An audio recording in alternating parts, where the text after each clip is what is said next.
morning. I did a vlog yesterday, but I didn't ever upload it.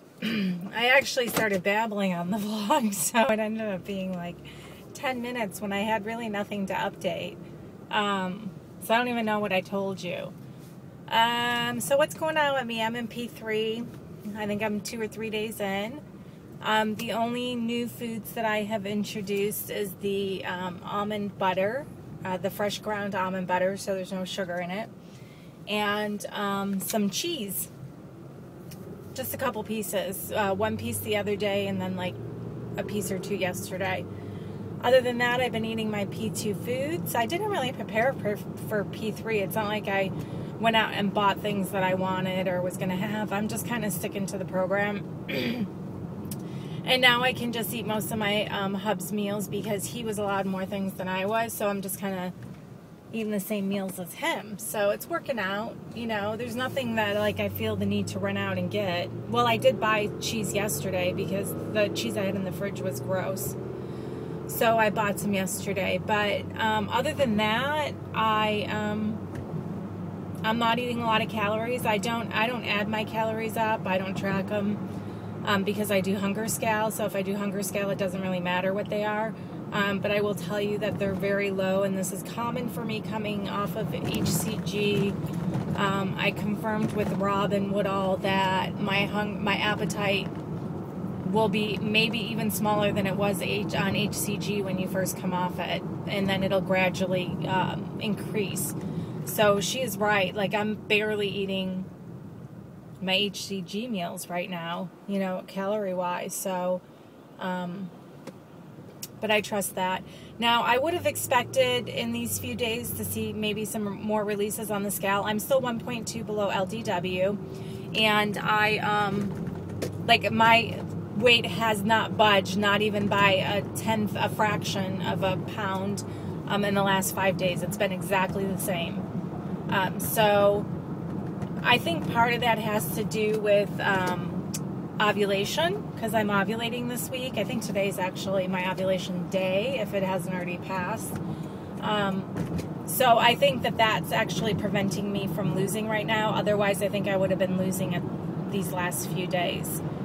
So we'll see what happens. I just maintain, which is great. I mean, I'm stabilizing. So, but really what my goal is now in P3 and P4 is to get down to in the 160s, around 165, 167, which means that I need to lose about 5 pounds. And I know in P3 you're not supposed to lose, so I'll probably wait till P4 to actually try and lose some before my next round, because then that'll leave me exactly 30 pounds to get to around my goal. I don't know. Maybe it'll be 20, maybe it'll be 30, maybe it'll be 40. I don't know. But I just want to make it so that I'm as close to the range that I want to be in as possible. I'm with most of you. I'm not really necessarily focused on a particular weight. I'm more focused on how I feel, how I look, and where I feel comfortable.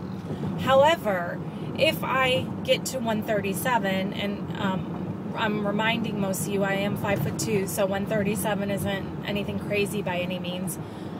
If I get to 137, I will reach a major mile marker, and that will be 100 pounds lost, because at my highest weight I was 237.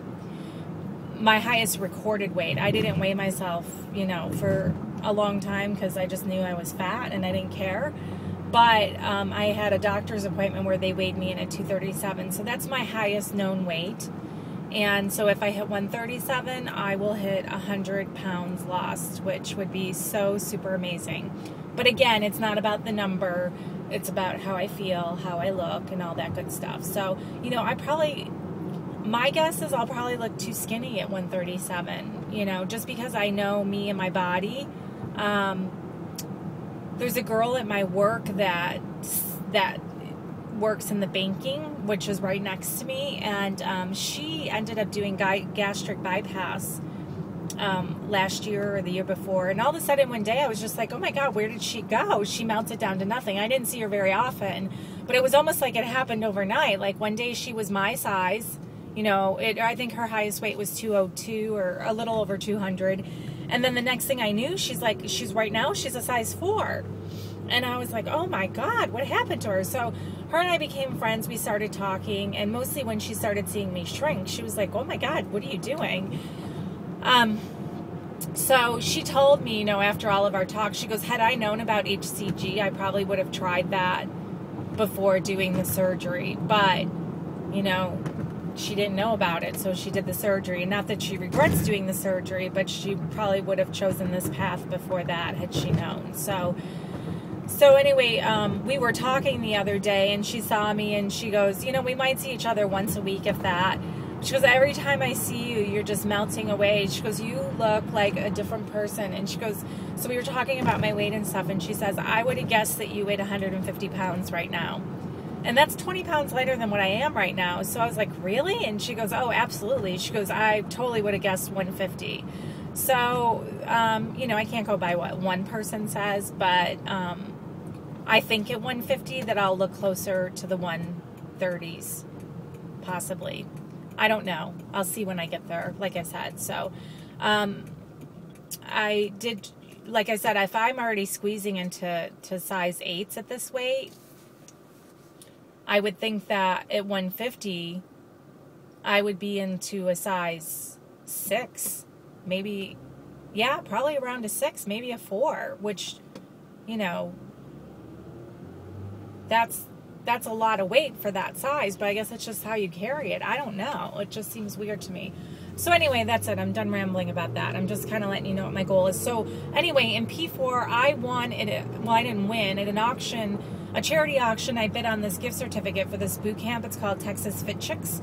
And I won the bid. And so I have a session of a boot camp that I have a gift certificate to that I need to use. I got it for $50 and it's worth like $250. So I think it's like over 8 weeks long and blah, blah, blah. So I'm going to, oh geez, if it is that long, then I need to start now. I need to figure that out. I don't know. I was going to maybe go to HCG Chica, or if any of you can tell me, have you between rounds tried to go the fitness route? So tried to go and work out and develop muscle and lose more fat in between your rounds? Or do most people wait until they're done losing all their weight? I'm just trying to figure out if I should go ahead and tackle this boot camp in between rounds if I can, depending on how long it is. Obviously, I need the boot camp to finish before I start my next phase round, because I don't think it's, I know some people do it, but I personally don't think it's good to work out during phase 1 or, you know, 2. So 2, maybe you can get away. No, not during phase 2, because phase 2 is VLCDs. I don't think so. Maybe phase 3 you can get away with it, but I think you need to let those vitamins and minerals and calories be utilized for what you need them for during that time. So if you have any experience with, you know, trying to shake a little weight in P3 and P4 in between rounds, let me know if that was successful. If you worked out, what kind of workouts you did, and so on and so forth. And I'll decide if I'll use this boot camp thing before my next round or what. Because if I get pregnant, then that thing's going to expire. I'm not going to be, I mean, I can do boot camp, but I don't want to go all nuts seeing how I haven't worked out in a really long time if I do get pregnant. You know what I mean? Like, I walk and I do yoga, but I haven't done any cardio or anything in a while since I started HCG, so. All right, guys, that's a lot of rambling. I'm stabilized. I'm doing well. Hubs is doing well. He hit the 21-pound mark today. Today he had a 1.8 release, which he was happy with, because the day before he had a 0.2 gain, and he was really pissed off. But he's doing awesome. And what else? That's it. I'm wearing this gorgeous dress from Robin. Super cute, right? Another flattering. It ties high in the waist. Very comfortable and casual again, and I love the colors. I was never a fan of purple until recently, and now I'm loving the purple and the lavenders. It's crazy. It's weird how I think your personality and where you are spiritually and centered and in your life draws certain colors. And I think that when you're big, you don't like colors and you don't like like at least for wardrobe, you know, you don't want to be wearing bright, bold prints and colors and stuff like that. I wore a lot of blacks and grays and tans and neutrals, and now I just love color. I just want to bring so much color into my wardrobe. So it's fun because you don't feel like you're drawing attention to your big old blobbiness. You feel like you're complimenting your figure, which is resurfacing, so it's nice. All right, guys, it's 10 minutes. See, I can't not blab. Oh, have a great day. I'll talk to you soon. Bye.